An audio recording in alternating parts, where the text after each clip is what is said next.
Welcome to our Friday seminar. And once again, we're very grateful for this time of sharing and listening. This is a little different approach from what we normally do on Sunday, where we have a Bible study and a time of questions and answers. Here, we're trying to delve into what each of us might be going through on an emotional level. And so we are not, we don't want to give out any advice medically or any other way. We're not clinicians, but we want to present a space where people can feel comfortable sharing whatever's on their minds. And we feel that this is important. A lot of people are very lonely. They don't have anybody to talk to, even though they might be surrounded by people. But we want this to be a judgment-free space and a space where people can feel at ease, sharing whatever they'd like to share. And again, this is going out over the internet. And so I just want you to be aware of that. Only feel comfortable sharing what you'd like to. And I was thinking about how to start this particular program, and what I thought we might do is to discuss any wake-up calls that we have had in our lives. And I think these are important times when we get a wake-up call, and it can be regardless of what kind of wake-up call. And I'd like to start with my own experience first, just to kind of give you an idea of what happened to me at this particular wake-up call, which was in January of 2024. I was unable to sleep one night, and my heart was racing. I took my blood pressure, and it was sky high. Over 200 and over 120, very, very high. And so we called an ambulance, and they took me to the hospital, and they ran a number of tests. And they concluded that I had AFib, or an irregular heartbeat. And eventually that was taken care of in April of 2024 through a process called ablation. And then that was followed up by a couple of other interventions. They placed a 24/7 cardiac monitor in my chest, and that would give the doctor, my cardiologist, all of the information about how my heart was functioning throughout the day and throughout the night. They also, in October of 2024, they placed another device inside my left atrial appendage. This is an important part of the heart because most blood clots form in this part of the heart. And so what this procedure did was to seal off the area of the left atrial appendage, so that if I did have a blood clot, it would stay within that area. It wouldn't go up to my brain or somewhere else in the body, producing a stroke. After a number of hours at the hospital, that one night in January 2024, I was released. However, this whole ordeal over the past year and a half has been a wake-up call for me, because I think at the time I was undergoing a lot of stress emotionally, because the ministry was also in a very dire situation financially. It looked pretty bleak at the time, and we were not even sure if we could continue as a ministry. But in all honesty, even though this has been a very strong kind of a test, by God's mercy, it is beginning to turn around gradually, financially, but we're definitely not there yet. What resulted from all of this is what I would like to focus on. And I think there are a number of things that I've had to learn and relearn through all of this. One is that God is in control in spite of my feelings of anxiety and helplessness. Secondly, I had to acknowledge that the financial difficulties have really forced all of us in the ministry to lean upon the Lord's breast even more so. And that is actually a very good place to be, even though it's extremely difficult emotionally, as well as spiritually and mentally. And of course, it took a toll on me physically. And a lot of times, this is what happens when we go through some type of stress. We know that stress is never good unless you're running away from a lion. Then that's good. And the adrenaline kicks in and you're able to get to safety away from the lion. But chronic stress is never good. It can produce all kinds of things in our body, in our minds.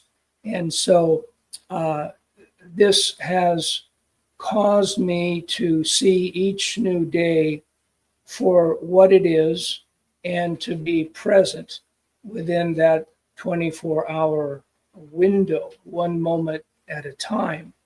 And in that window, to appreciate and be grateful for what I had.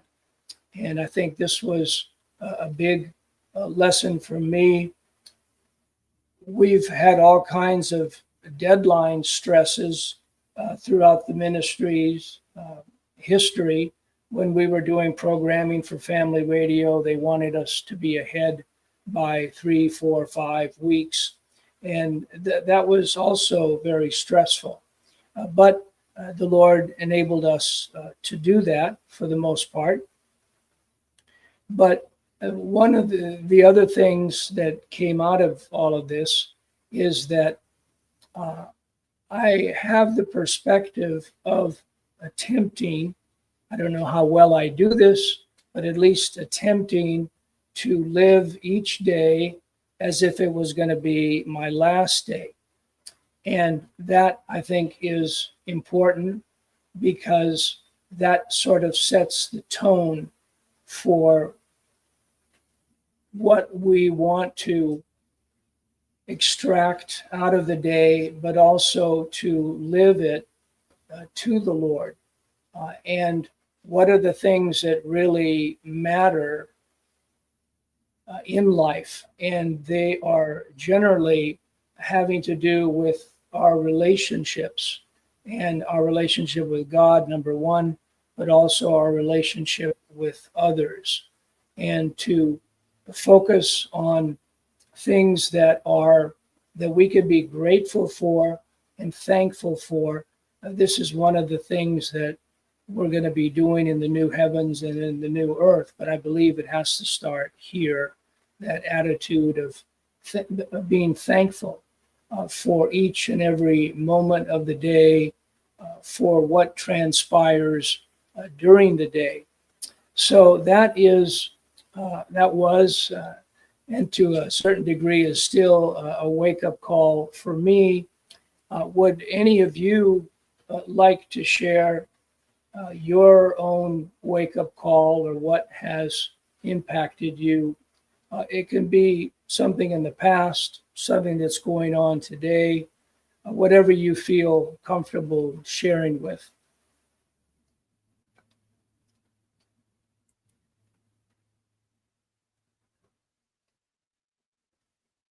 I think for me, Go ahead. Well, I unmuted us, so go ahead. for me, They can hear you now. if you can hear me, Yeah. yeah. For me, I think I was always thankful, but I have become more thankful as the days go by.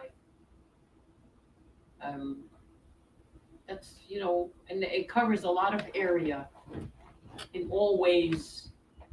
And anything that's upsetting, and I don't know what to do about, I just pray about it.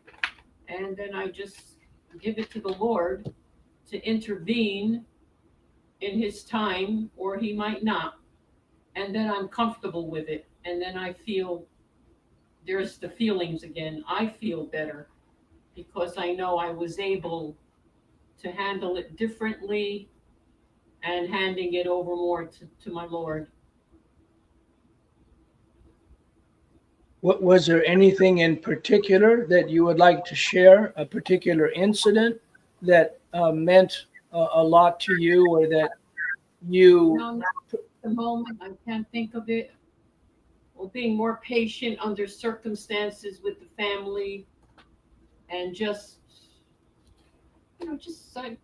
so many things that I become more docile in a way.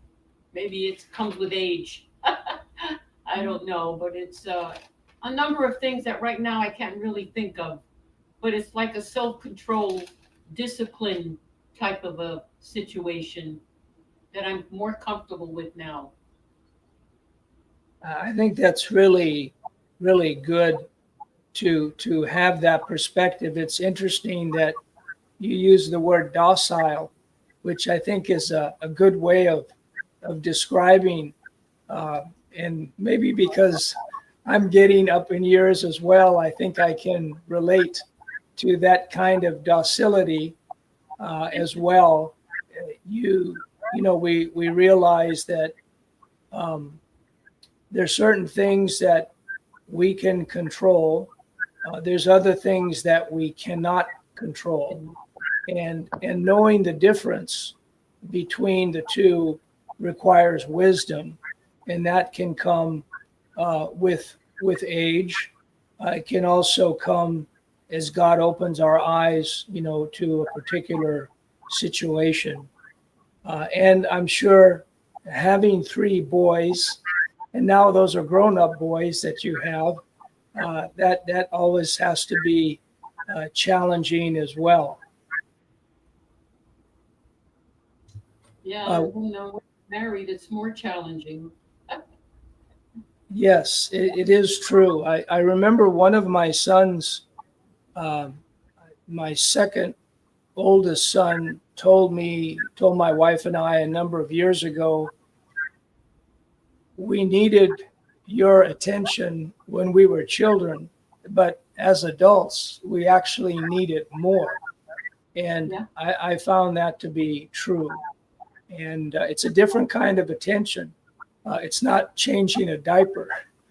It has to do with listening to what they're going through, and being willing, not so much to offer advice unless they ask, our opinion about something, but at least to be there for them.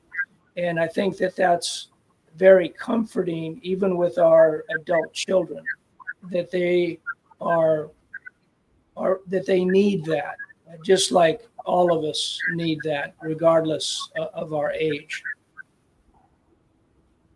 Thank you for sharing that. I appreciate that.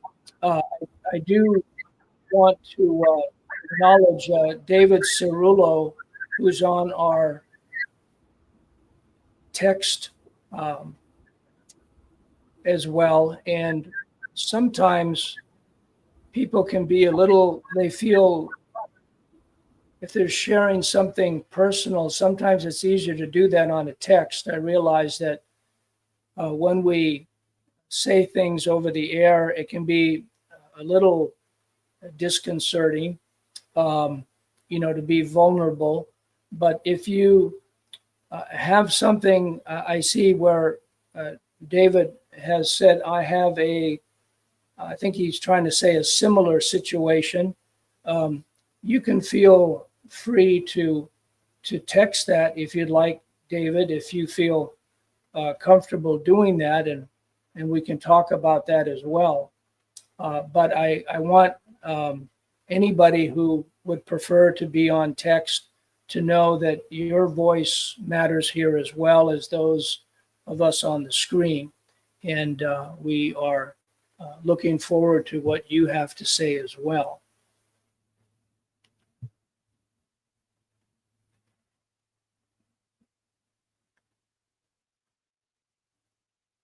Anybody else that, yes, Mandy. Can you, I wasn't sure what we're supposed to be talking about.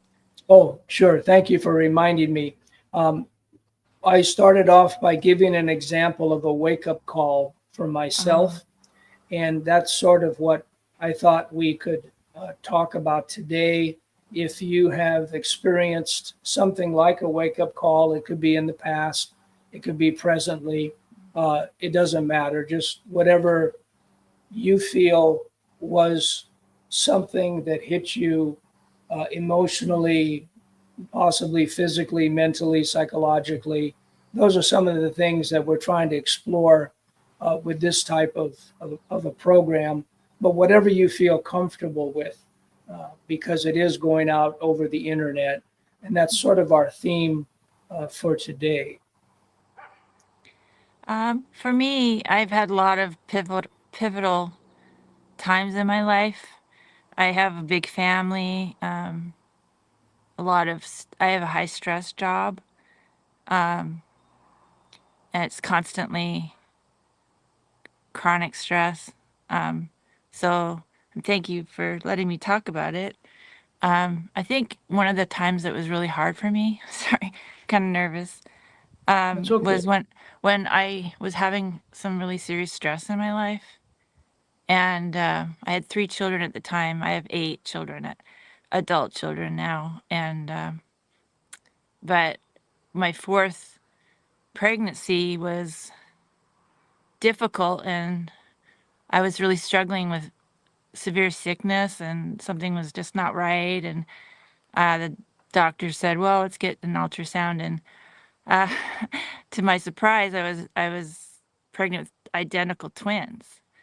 And they told me that it was a very dangerous pregnancy, and I had, it was a very difficult, long pregnancy, and a lot of ultrasounds, it was just a miracle, 2 identical twins, exactly the same size, everything. And it was it was 2000, I mean, sorry, it was 1994. So at the time, Harold Camping was saying that the end of the world was going to come.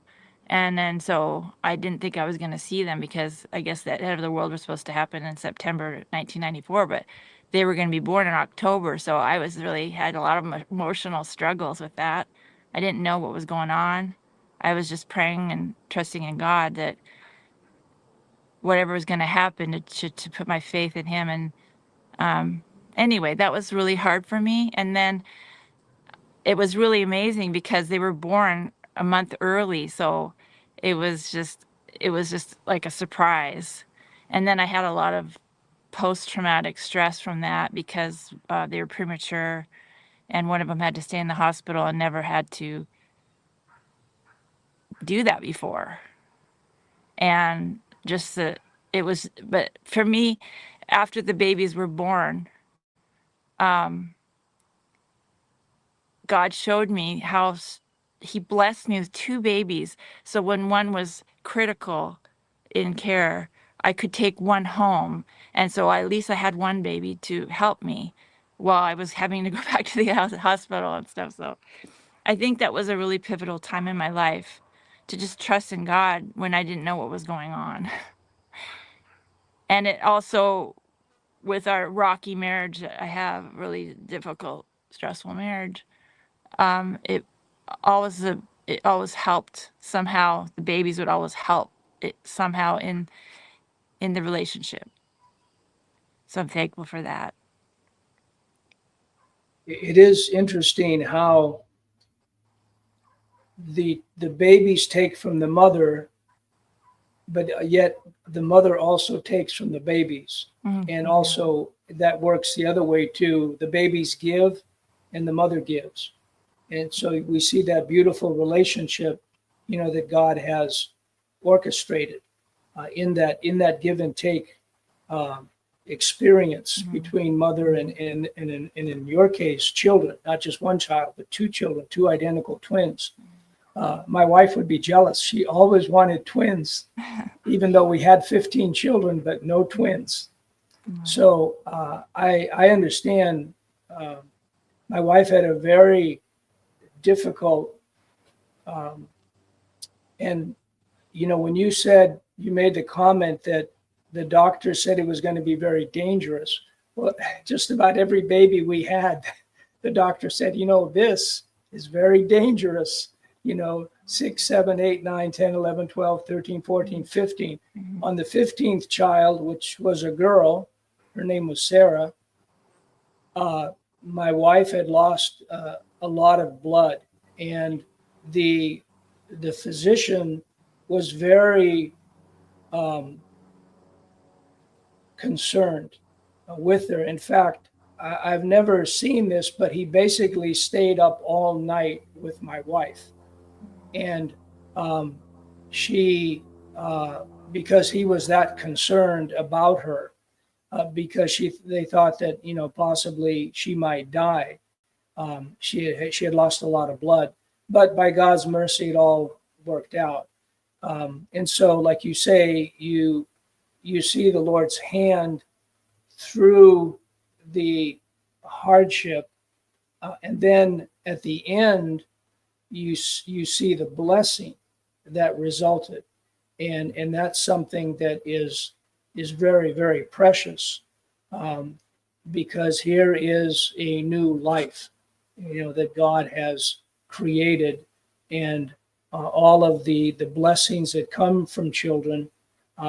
Yes, there's hardship too.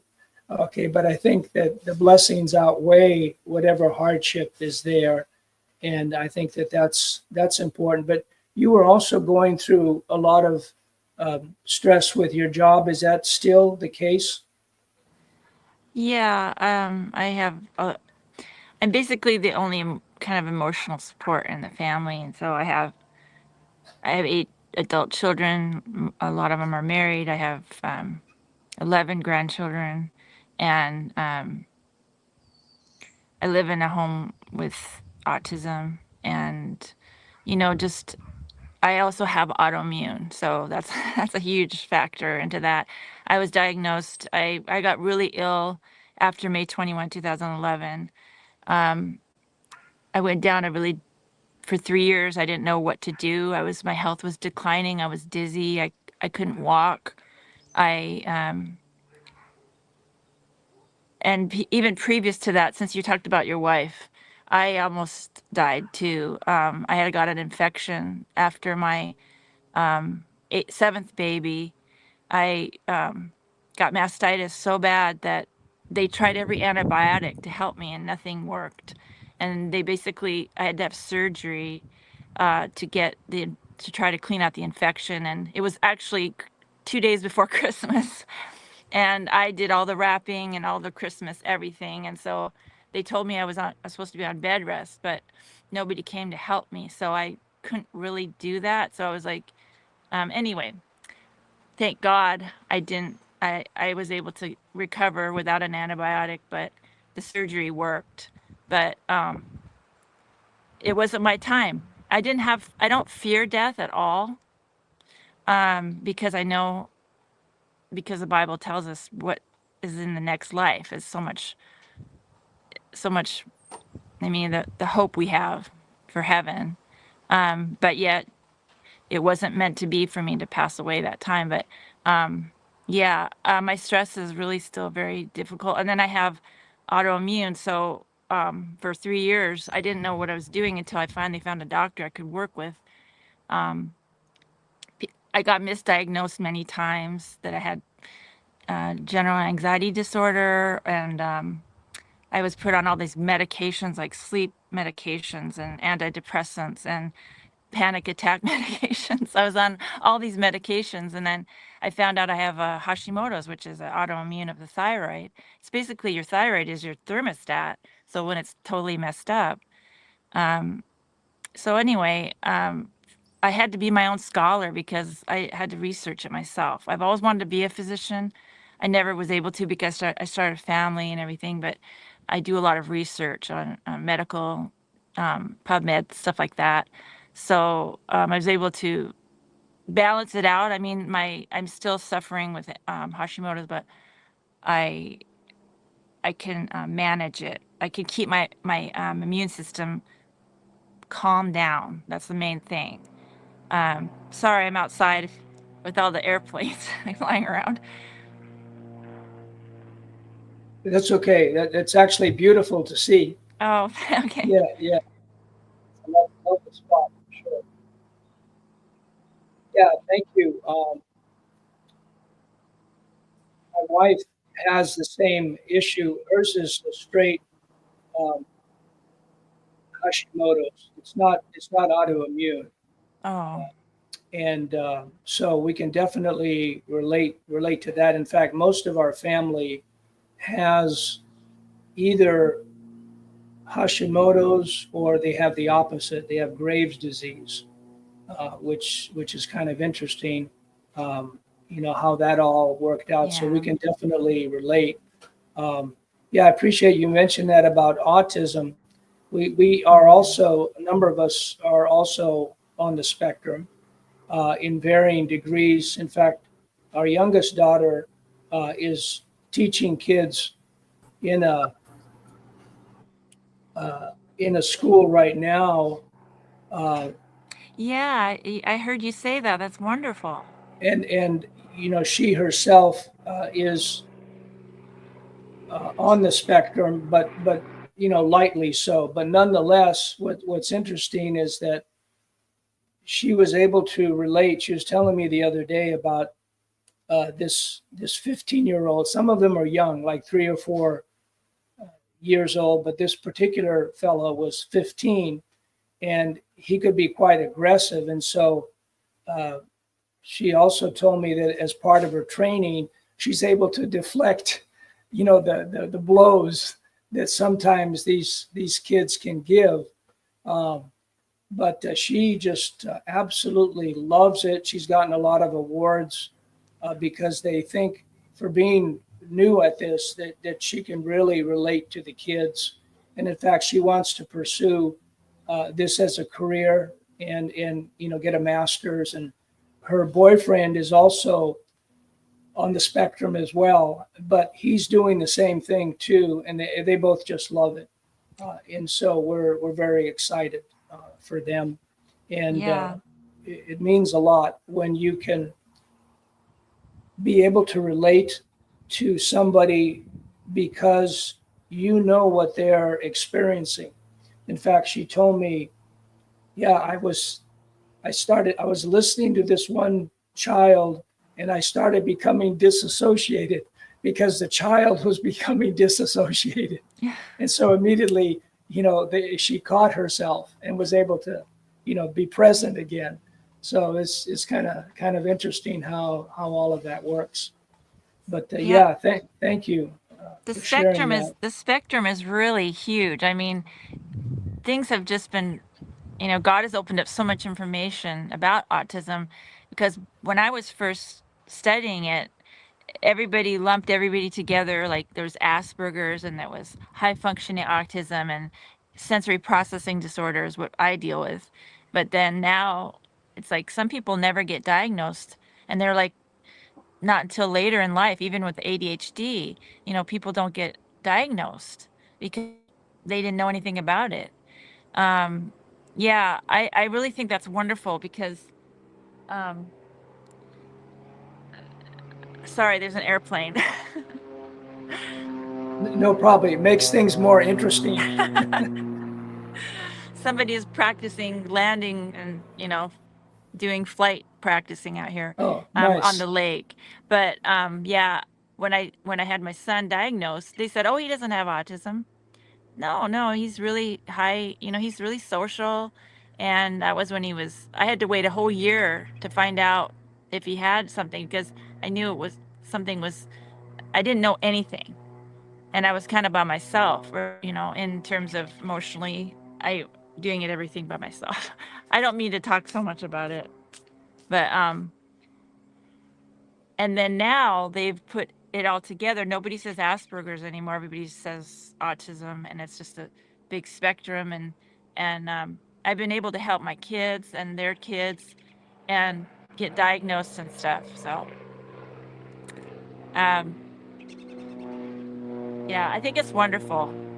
Wonderful that your daughter can do that, because it's really, it's like they can really relate to the children or whoever they're with when they've experienced that. You know how you were talking about in your last Path for Your Light, or you're talking about seeing people homeless people on the street, um, thinking about what it would be like to be in their position, that kind of thing. So. Yes, thank you very much. Charlie, what we're discussing today are wake up calls that we have had in our lives. And that's sort of the theme for today. It can be something in the past, it could be something you're going through right now. It doesn't matter. Just anything that you feel comfortable sharing. Yes, go right ahead. Hey, hi to all. I see Mandy, and we have Al's friends. I can't remember your name. Tony. His name is Tony, right? Tony and Eileen. Eileen. My wife remembered. Tony, Eileen. And there's Al's son, I think. Sean. Hi, Sean. Hey, I have to admit, my whole life's a wake-up call. Hi, Charlie. We had the mic muted because I don't know if Gunther wants to leave it muted or unmuted. So I had it muted so we couldn't talk. Oh, there's Al. I don't see you in the picture, Al. There's his hand. There you are. Okay. When you're not talking, you can keep it muted. I think that would be good. And then obviously when you're talking, turn it back on. Okay. Yeah, like I said, well, I was raised in the church. I could, at 12 years old, I could cite 66 books of the Bible. And I was asked to go into the ministry at that time. I had a very fond love for my grandmother, which I had no father. My father actually wanted me aborted. There's a long story behind that, but I'm not going to really get into that at this time. So life has been a challenge without a dad. I've had to learn everything on my own and through my grandmother. And I had a mother. I had a very loving mother, but she had to put a lot of hours in working just to put food on the table and electricity and etc. Never had a bicycle till I was 12 years old. Although I built things, Grandma was on 3 acres. We helped her, do the laundry, fold out. At that time, we had old clotheslines. That's going way back. But anyway, getting back and drifted for, I guess 30 some years. And then I had outside of 2 marriages. The third one here, I wanted to do it the Lord's way. And I started pursuing the Lord's way. And I met my wife at a Christian, quote, a Christian dance. Anyway, we married in 3 months, and I don't recommend that. I had a friend that I was studying with, and I said, well, how do you know as a Christian now when the time is right to ask a lady that you love and that would like to pursue in marriage? And he says, well, does she love the Lord? And I said, she does. On the 3 months we were going together, she proved it.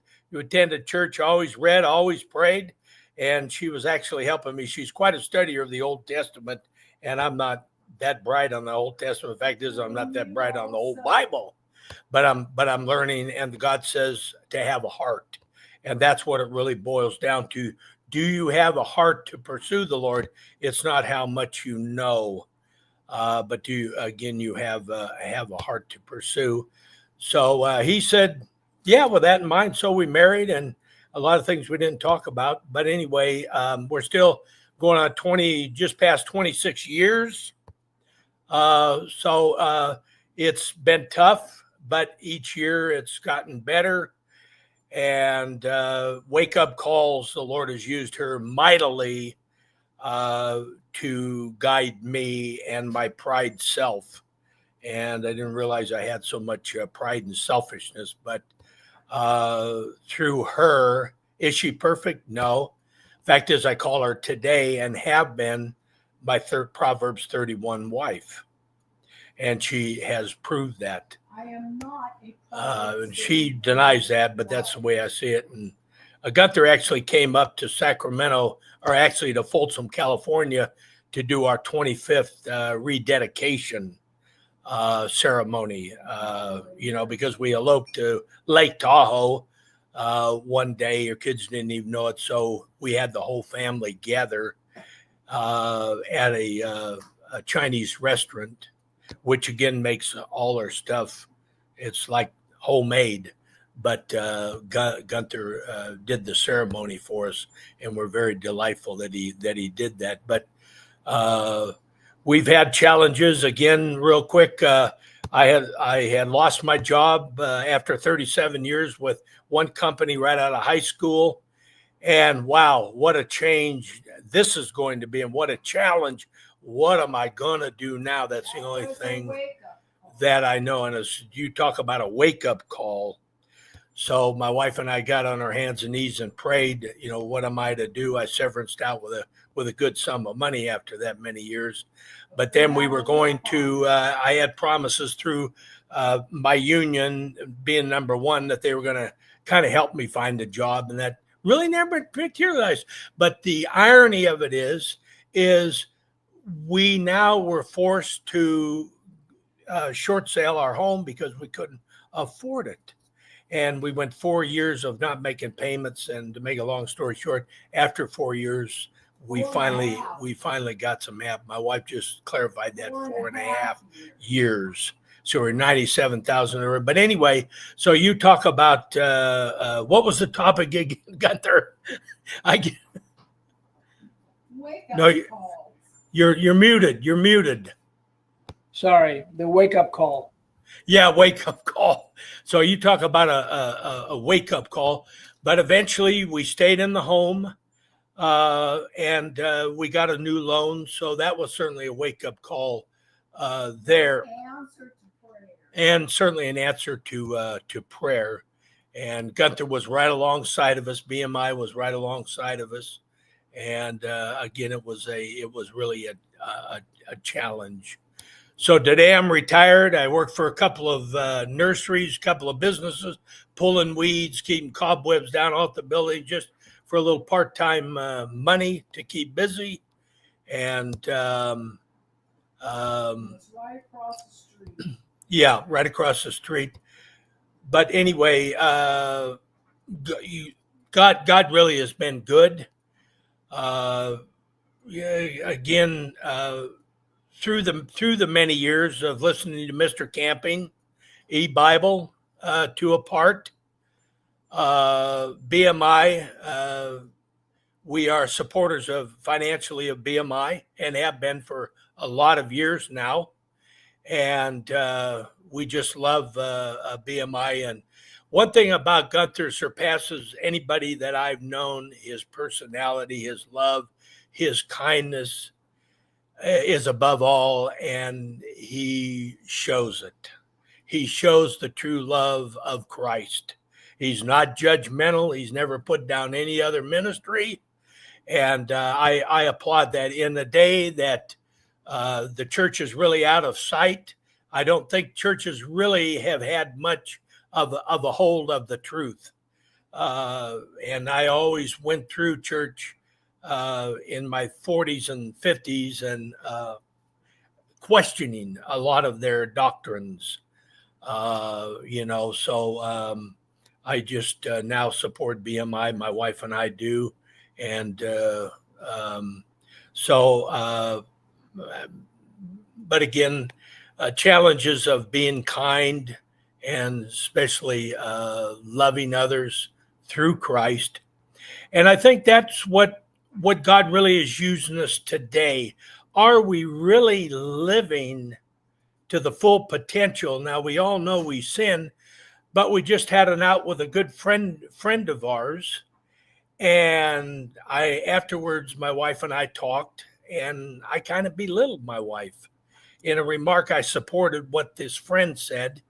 And I called the friend up and I said, you know what? Please forgive me. I have shamed my wife and I've shamed God, and I ask for your forgiveness. And that's what it's really all about, is forgiving one another, thinking more highly of others than ourselves, And my wife was actually trying to help her, but she stuck out her pride and denied what my wife was trying to do and admit both of them. And then, anyway, I stuck to the friend, and then I realized that was totally unacceptable. And well, what am I to do? So I called the friend. Now I haven't heard from that friend. It's actually Patty's friend of a denomination. So anyway, it's on them. But when we do fail and recognize our sin, or we've sinned others, I do believe the word says we are to go to them with forgiveness. Mandy and them were talking about autism and about I don't know what, but anyway, that's kind of a little bit, like I said, we're going on 26 years, and each year it's gotten better. It has been 26. And so I'll just kind of leave it at that. Anybody has any questions for me, I'd love to answer questions. My wife and I both love people, love outreach to others, feed them with the gospel. Unfortunately, there's not a lot that really want to hear now what we believe the Lord is revealing through the revelations and getting out of the churches. So we have a hard time. We have 5 kids, and there's not a one of them that believe the way we do. And it's been a big battle. Now, I will say the greatest gift right now is my wife and I both agree on the doctrines pretty much. That I just don't find a lot of during marriages. A couple that I know, there's a lot of divisions in both. I think Mandy, I've heard a little about what you're taking, and I believe you're still married, and I think that was the right thing for you to do, if you don't mind. Now, is it easy? Heavens no, it is not easy. But I'm telling you, I've been married twice, and you think, well, now I'm more mature, been married 10 years, and now I can make a better decision on the one I really want to marry. And it just, that's a deceitful lie, because what you do is you find somebody else, you bring them into your problems, because if you don't correct your problems, it stems into the next relationship, and now you've involved your kids, their kids, and others, and it's God says one life, one wife. So anyway, if nobody has anything to share, I'd like to share a quick little story. Is that all right, Gunther? Or you want to cut me off? No, I don't want to cut you off. Please go right ahead. Okay. We all know the Grahams, Billy Graham and Ruth Graham, right? I don't know. I don't think I've well, I'm going to tell you. It's really a good one. Well, Ruth Graham. Can I interrupt you 1 second? Sure. You really have to move Patty closer to the microphone, because all we hear is her shouting in the background. I can't make out what she's saying. See, they want to hear you, wife. She's sitting over there on the couch. I'm just putting my feet. I've been up on my feet all day, Yeah, you know, I worked Oh, 4 I hours. get it. You soaking your feet? All right. Oh, Sit okay. there. Good girl. I prepared. Look at me. Well, And I just finished. Sophie. yeah. Better. Well, let me tell you, let me give you a little bit of how my wife is. Now, I worked at the nursery about 5 hours today, pulling weeds, deep weeds with a pick, picking each weed out, and it is not easy. It is not easy work. But again, I work for the Lord. The Lord has blessed me with that part-time job. So, but when I came home, she had broiled salmon, broccoli, had raviolis and a sauce, and boy, I'm telling you, but that's other amongst other things. But the little story now goes like this.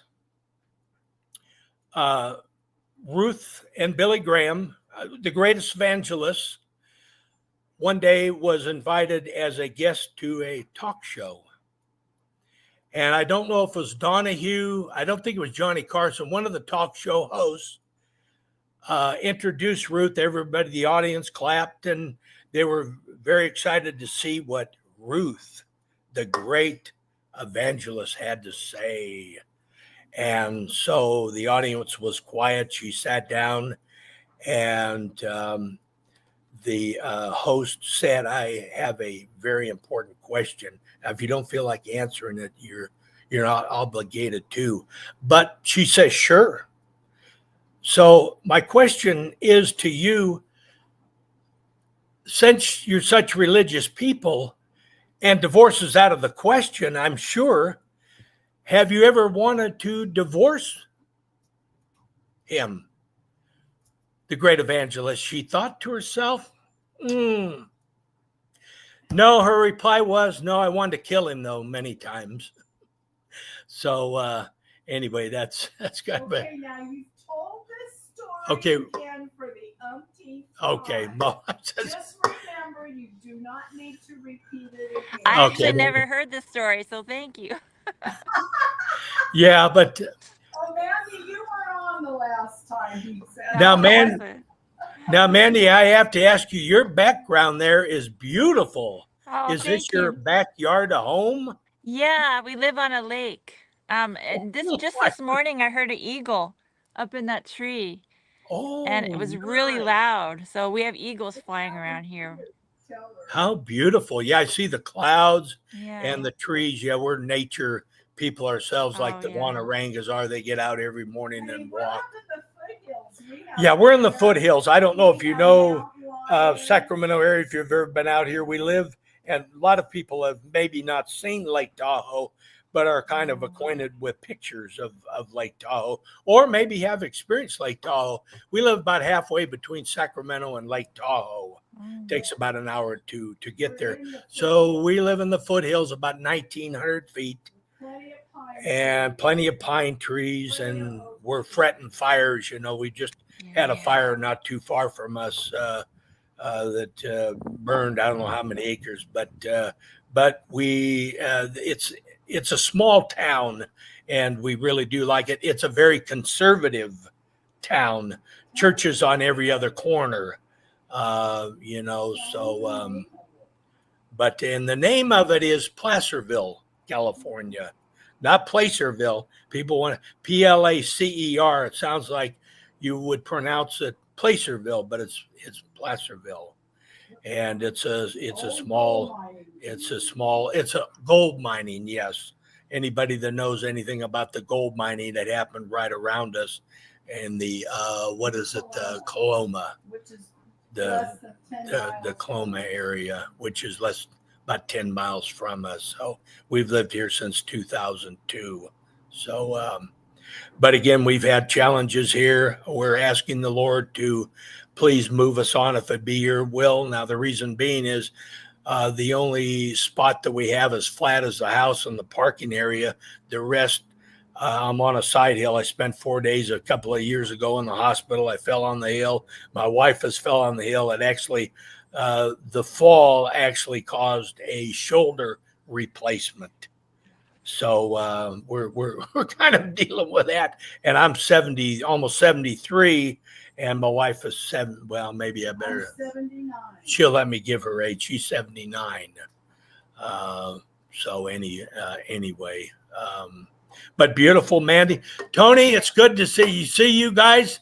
How have you been? You kept me off at any time, Gunther. I mean, I can rattle on. So, Tony, how are you and Eileen doing? How you? Okay, Okay, one day at a time. and we still don't carry sharp things. Did you hear what he said? We still don't carry sharp things. He's worried that if I have sharp things, he might get injured. Yeah. Yeah. Well, it's good. It's good to see you two again. Sean, how are you doing, young man? Oh, okay. You got some good questions there. You usually have on Q&A on Sunday. We always look forward. Keep the good work up. With Yeah, your dad, I haven't. your dad always has some great questions. Can you tell us a little about yourself? I don't know much about you. What challenges have you had? I'm good. It's hard. He has a hard time. You would have a hard time to understand him because he's autistic as well. So he has a speech impediment. So Yeah, it's hard. You know, he's so excited he'll have a hard time talking. Yeah, that's all right. If he has anything to say, why? Probably so. I didn't hear But that, Sean. we were talking about like enlightenment, right? You know, how your wake up call. Yeah. I think like certainly the last year and a half has certainly been a huge wake up call. But, you know, two things I've been thinking about a couple of things. Like I said, I don't know if it was last Sunday or last Friday, but remember I used, you know, Genesis 15, where Abraham said, you know, what are you going to do for me, God? Remember? I think it was Genesis 15, verse 2 or 3. Seeing how I go childless, what are you going to do for me? And I thought, and I've been thinking about that long and hard. And I think about how wonderful the last year and a half was. And I've been going through, we must have about 25 photo albums. And I'm finding pictures of when Nancy and I were 15 years old. You know what I mean? And I'll send you a couple and you can see what I mean. And I've been thinking about, like I said, these verses, like in Psalm 116, verse 12, it says, what shall I, not what are you, God, gonna, what have you not done for me already? What haven't you done for me already in my life? Things that I've never deserved or Nancy could have ever deserved. But in verse 12 of Psalm 16, it says, what shall I render unto Jehovah for all his benefits towards me? Me. Imagine me getting benefits from God. Can you imagine that? What God would want to give me benefits? And that's the enlightening I think I'm getting from from what's happened recently. You know what I mean? Why God was so good. Why God let Nancy live extra. He could have taken her any time in the last year and a half, but he didn't. He let us continue on together to finish what we started. So this is like the verses I've been looking for in scripture. What can I do for God? Not what can he do for me? Yeah. That's it. Yeah. Thank you for sharing that, Al. That really means a lot, you know, that you've been able to distill that from what has happened over the last year and a half. That is really wonderful to think about, because we know that all things work together for good, but you've been able to actually synthesize that into something that is very practical, very relatable, and to be able to pull that out of the hardship that you and Nancy have gone through this last year and a half. It really does truly give God the glory, and more than that, for you, from what I'm understanding, you saying that it is highlighting God's goodness, and that's such a wonderful attribute to think about. And unfortunately, it takes a lot of times hardship to be able to get to those bottom lines that are so vital, and that are truths that sustain us. And yeah, go right ahead, please. And yeah, and also, the things I've been pondering these verses too. If you look at Ecclesiastes, I think it's chapter 7. I was just verses 3 and 4 in Ecclesiastes. Al, Yeah. I'm sorry to interrupt you there. What book are you reading from, the KJ or the King James? No, I'm not home. I don't have my KJ3. I only have the Bible that I leave here with them, King James. Okay, thank you. If you want Gunther to read KJ3, he can, if you want. No, I don't have it right here. You can read it in the KJV. Yeah, I have the KJ3. Maybe Either Mandy way, does too. You want to read I it? just Go have ahead the then. King James right now. Why don't you go ahead and read? I don't want to take over what your remarks are on it, Al. Yeah, you can go ahead, Al. That's fine. Okay, so in verse 3, sorrow is better than laughter, for by the sadness of the countenance the heart is made better, and the heart of the wise is in the house of mourning, but the heart of fools is in the house of mirth. And I think about that, and I dwell on that, and I think, yeah, the best times was when, we were together. I mean, this was the best time, really. It was sad. I cried, but it was great. I understand that verse. I love that verse.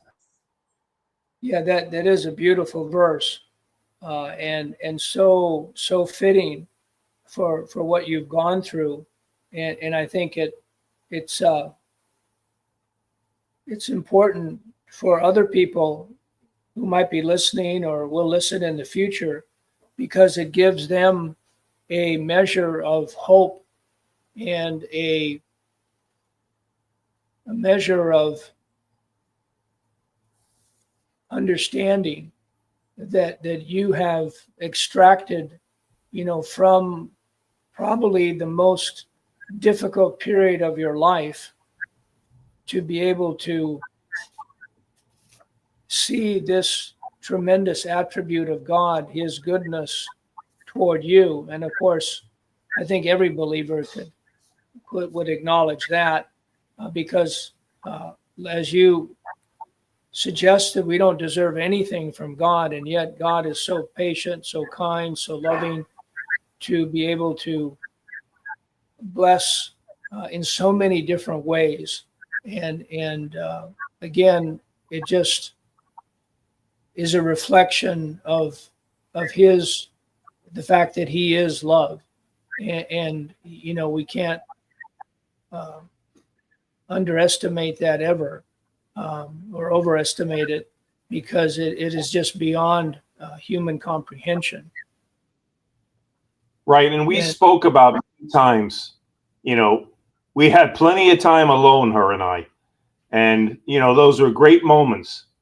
And we always think about 2 Corinthians 5. Now, it's a little more powerful in the KJ3, 2 Corinthians 5.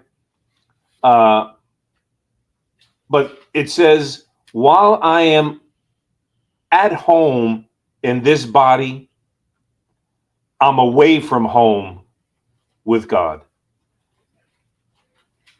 You know what I mean? If I'm in this body, I'm not with God. And you know, we talked about those verses. And you know, when you're that few, I don't know, it's hard to say when she died. I mean, I was with her. It's hard to say when she left. But for that couple of seconds, you know, it was quick, real quick. You're here, and then you're in God's presence. And what could be better? You're by the rivers of life. You know, by the 12 trees that fruit bears fruit every month. You know, all those things. And thank God she doesn't remember a darn thing from here. Yeah, that is a beautiful thought for sure, that nothing is remembered. And yet what is so compelling is the fact that you are able to remember not just your entire marriage, but especially these tremendous moments when you were together before her departure. And that just must have been very, very, very special, and something that will always remain with you. And it's such a beautiful reminder of the love that you both shared in the Lord. And I can't think of anything more wonderful than that. Very, very touching indeed.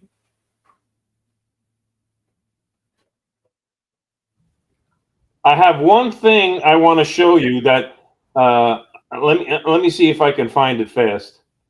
Sure. You're allowed, you know, there was a board in her room and we wrote stuff, and my stuff is on the very top. The couple, you know, the two little things I wrote. If you wanna see it fast, let me find it. I don't know if you can see it on this thing, but I'll hold it up. I'm the very top, and that's my heart underneath. I don't know if you can see it.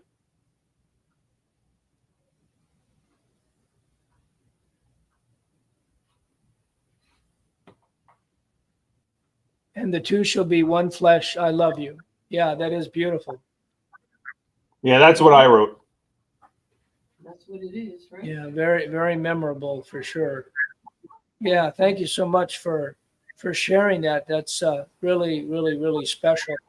And I'm sure that others who are going through something similar will be blessed by what you said. And that's one of the things that we're trying to do with this kind of a program, is to be an encouragement and a blessing to others who might be going through similar situations, because we know that life affects everybody in one way or another. And I always think about that verse in 2 Corinthians 1, 3-4, where it talks about the God of all comfort giving us comfort and assurance by the comfort that he gives us, so that we can turn around and give that same comfort and assurance and blessing to someone else who's going through something similar that we have already gone through. It's like God doing double duty, as it is, using our experience and how God helped us navigate through that experience with all of our emotions, tied up in that experience, but then being able to share that with someone else who is going through something similar, but who might lack the understanding that God has showed you because he did so previously. And now you're able to share that with them. And that can be a double blessing for them because it gives them hope. It gives them reason to trust God in their own situation. And so I think that's how God uses these things in our lives. Like when Joseph, told his brothers, you meant it for evil in that particular case, but God meant it for good to save a great people this day. And so I always marvel at how God is able to turn something that is a bad situation into something that's good. And it's always made me realize that God is the only one that can do that. And he does it all the time. And so it just causes us to praise him the more and thank him more, worship him more, because, how is it even possible? And yet this is what God does so well, so consistently, with all of his people. So thank you again for sharing that. By the way, Mandy, can you tell us where you're located in Washington? Yeah, I'm an hour north of Seattle. So just takes about an hour to get to the Space Needle if I want to go to Seattle. A lot of my children live about 45 minutes away. I live in the country up here in it's called Snohomish, Skagit Valley area. It's right near Camano Island. So if I wanted to go to saltwater, I can just go over the Camano Island, or I can go up to Whidbey Island and see it's not too far away from saltwater. So it's a really beautiful area. This used to be our vacation home, and then we decided to move away from the city, and we're raising our kids up here. And then, so now, this is where I live up here instead of the city. Yeah, it's absolutely gorgeous, Yeah. for sure. Yeah, so it's Yeah. basically the Pacific Northwest. Right. We get right. a lot of rain, and very,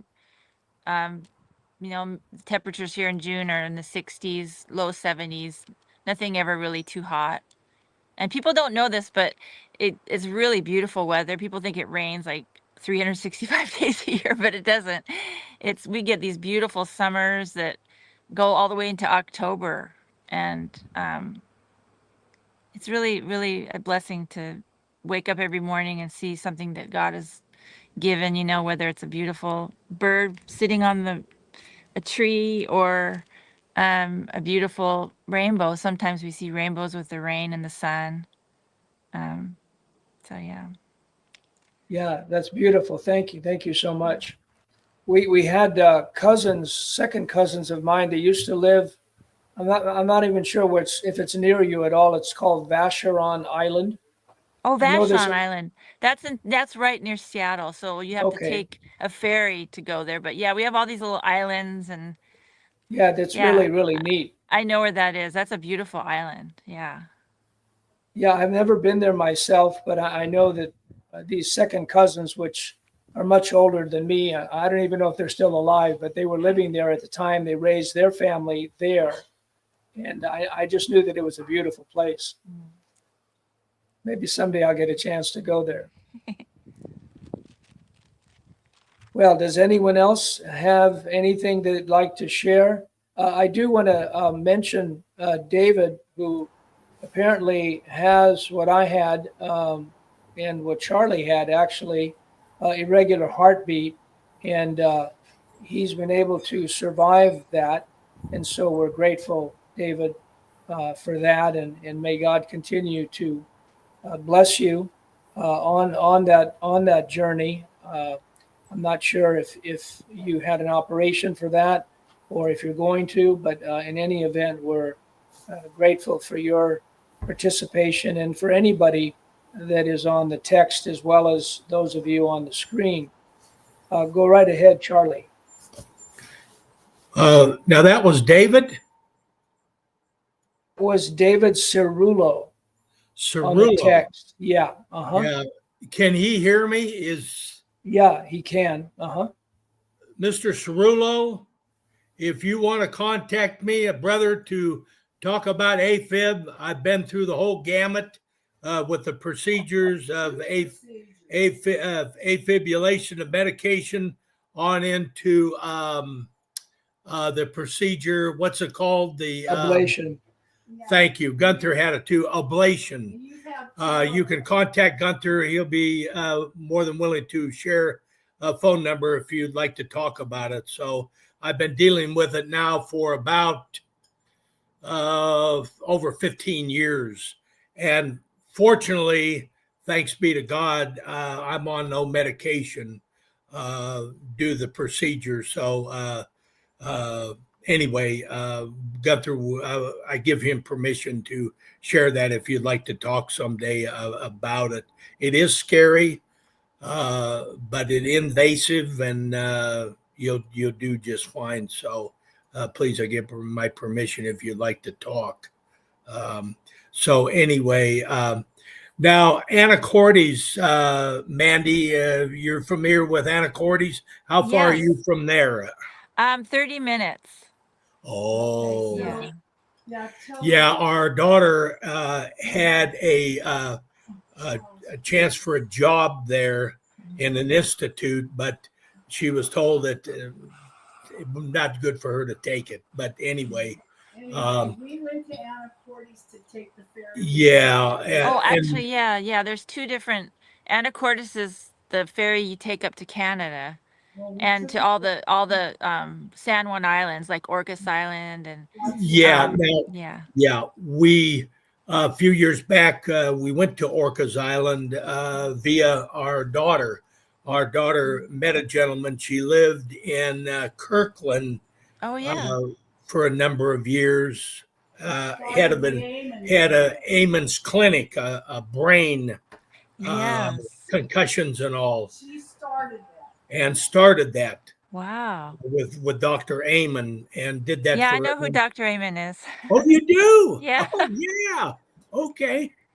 Now, our daughter was married to a professional football player, which is in the Hall of Fame, and he has concussions and all. But anyway, that's in football injuries, and that's so she got interested in that, trying to heal her husband and all from it. And of course, they didn't survive the marriage, but then she knew Dr. Amon because of her husband. And then she has a couple of master's degree in businesses and all, and he offered her the job there in Kirkland, Washington. Lived right. It was in Bellevue. The clinic was in Bellevue. Yeah, that's where I used to live. Yeah. Okay. Now she lived right across the street from Lake Washington. Yeah. The big lake there in a very nice, apartment. It was beautiful. I loved it. So we really did enjoy it. But we heard about a lot of rain when we went up there to visit her. It's our secret. We don't tell anybody that it doesn't rain as much as people Yeah. say it does. So anyway, yeah, thank you for beautiful there, man. for I love it. yeah. I love it. But it is expensive. Yeah. Around that. Oh yeah. Around that region. Like California, right? Yes, boy. And now, of course, our daughter now actually lives in California, actually just the other side of Sacramento. It's called Southland Park, and is actually working for a research company in, I think, prostate cancer. No. medicine. They do discoveries. Discoveries, but I think they that's help discover the vaccines. vaccines anyway. HIV, It's what's the name of the company? I'm trying to It's think yeah, I don't mind I can't think. It's a very big, large, and they're acquiring other companies as well. It's a very large research, but she hits the doctors for these different drugs. So anyway, that's where she lives now. She's not a rep. So She's not a rep. She works directly for the research company and goes to many yeah, of their conferences, and she's in their hall of fame even. yeah, and actually, she started out right out of college working for Pfizer pharmaceutical, and actually broke every record, and has a bus in New York. That's where the home office of Pfizer is, and invited there. And I'm not going to get political, but Donald Trump, she has met him personally, and he took her marlin fishing, golfing, and all of that. She was actually inducted into the Hall of Fame, and so anyway, yeah. But we want to get back. You kind of want to get back to the topic here, so I'm sorry that we're getting a little off. Now, what was the question? I can't remember. The wake-up call. The wake-up call. Wake-up call. Yeah. Right. If anyone else has anything else they would like to share about your own personal wake-up call. All right. Well, that's okay. Hey, Tony, can I ask Tony a question? Sure. Tony, how have you survived this last week? Can you care to share that with us? You and your beautiful bride there. What challenges have you had through the week? That's brought you here? I can tell you what happened this week. So I took the old people to the supermarket. I leave them alone for 5 minutes. He falls down. Oh, no. He almost breaks the eggs. Then he can't walk up the aisle. He's got to sit down. I mean, I can't take these old people anywhere. He loses his breath once in a while. One doctor said he's got long COVID, and the pulmonologist said it's COPD. So what is it? The nebulizer's not working. It gives him tremors, sore throat. So he doesn't go out anymore. So he's not any better or worse. So he's not going on the nebulizer. I don't get it. Okay. All right. I feel fine. Other than that, he feels fine. I got him on all kinds of vitamins. Well, see, that's what I wanted you to say, because behind a good man, there's a good woman. There's a better woman. Yeah. That's the way to put it. No, that's better true. Woman. My first question that I would ask God is why he made man in charge. I've eaten more crow. I've done a lot of confessing, and now I have, in order to make it up to my wife, I had to go buy some knee pads because I don't want knee surgery. So anyway, it's but thank you for sharing there, Tony. You know what we said, every once in a while, every couple of weeks, I got a lot of pictures in the house, in the apartment, and I rotate them, and everybody has a chance to be in the room, in the living room. Yeah. So they're there for a while. So I went to him today, and I said to him while he's sitting, I said, you know what? I think I'm going to rotate you. So he said, who are you going to rotate me to? I said, I'm not telling you. That's cute. That's cute. You have a sense of humor. Yeah. You have It does help immensely to have a good sense of humor. I agree. I agree with that. Yeah. So I told him I'm going to rotate him. You go where? He said, Al, he says, as long as it's not across the wall. Tony's got all the women in this complex chasing him. Uh-oh. Waiting for me to go first. Eileen. She works for Gilead. Oh, David All right, says I folks, can. I'm going to say I got to drive home. So if Oh, you no guys are still problem. on when I get home, I'm going to put you back up. Otherwise, Lord willing, I'll Well, see you Sunday. Love yous all. yeah, I'll see you sounds Sunday. good. Yeah, Have a love great you, Al. weekend and a I great- think Al. we'll. Bye. Bye, Yeah. Sean. Bye Hope bye. to see you again. Hope to see you Bye. again. We probably Be will. safe. Have a good night. See You you know, Sunday. close the session, but I wanted to read this from David Cerullo. I can hear you, Charlie. My AFib has been mitigated, so to speak. I'm an Air Force veteran and get medications and medical treatment accordingly. Thank you, Charlie. And thank you for sharing that, David. It's always a pleasure to see you on the text. We appreciate you, and we appreciate everybody online or that is listening as well. And we pray that everybody will have a good rest of your week. And Lord willing, if you can Okay. join us Okay. on Sunday for our Q&A. And yes, Charlie, go right ahead. You got to make a comment. Since he's Sure. an Air Force veteran, we Yeah. salute you, dear brother. Thank you for your service. We appreciate it. It's men like you that we have the freedom in this country that we do have, and it's a great honor. Thank you. Okay. I say a hearty amen to that as well. Yes, amen.